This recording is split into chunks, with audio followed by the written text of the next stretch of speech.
ನಮ್ಮ ಸೀನಿಯರ್ಸ್ನೆಲ್ಲ ನಾವು ನೋಡಿದಾಗ ಅಟ್ರಾಕ್ಷನ್ ಆಗ್ತಿದ್ರು ಅಂತ ಹೇಳ್ಬಿಟ್ಟು ಹುಡುಗರನ್ನ ನೋಡಿದಾಗ, ಹುಡುಗಿರ್ ಅಥವಾ ಹಗ್ ಮಾಡಿದಾಗ ಈ ತರ ನಿಮ್ಮ ಕಸಿನ್ಸ್ ಆಗಿರ್ಬೋದು ಯಾರೋ ಒಬ್ರು ಬರ್ಸೆ ಇರ್ತಾರಲ್ಲ ಅತ್ತೆ ಮಗಳ ಆತರ, ಹೌದು. ಇಲ್ಲ ನಿಮ್ ಫ್ರೆಂಡ್ಸ್ ಆತರ ಟಚ್ ಮಾಡಿದಾಗ ನಿಮ್ಗೆ ಆತರ ಫೀಲಿಂಗ್ಸ್ ಬರುತ್ತಾ ಹುಡುಗಿರ್ ಮೇಲೆ ಹೆಂಗೆ ಅಂತ? ಇಲ್ಲ, ಹುಡುಗಿಯವ್ರ ಮೇಲೆ ಫೀಲಿಂಗ್ಸ್ ಆತರ ಬರೋದೇ ಇಲ್ಲ.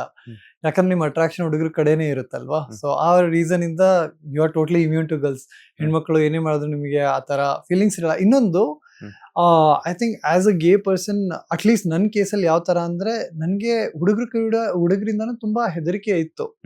ಯಾಕಂದ್ರೆ ನಂದ್ ಯಾವ ತರ ಫೀಲಿಂಗ್ ಇದೆ ಆ ಪ್ರೀತಿ ಯಾರೋ ರೆಸಿಪ್ರೊಕೇಟ್ ಮಾಡ್ತಾರ.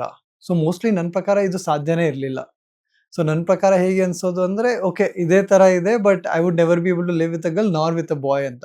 But eventually I think life progress ಆಗ್ತಾ ಗೊತ್ತಾಯ್ತು ತುಂಬಾ ಜನ ನನ್ನ ತರಾನೇ ಇದ್ದಾರೆ. ನಾನಿವತ್ತು ಡೇಟಿಂಗ್ ಆಪ್ಸ್ ಅಲ್ಲೆಲ್ಲ ಹೋದಾಗ you can meet and you can have a real life. ಆಮೇಲೆ people Indians are living outside, ಅವ್ರ ಲೈಫ್ ನೋಡಿ ಒಂದು ಇನ್ಸ್ಪಿರೇಷನ್ ಬಂತು, ನಾವು ನಿಜವಾದ ಜೀವನ ಬದುಕಬಹುದು ಅಂತ.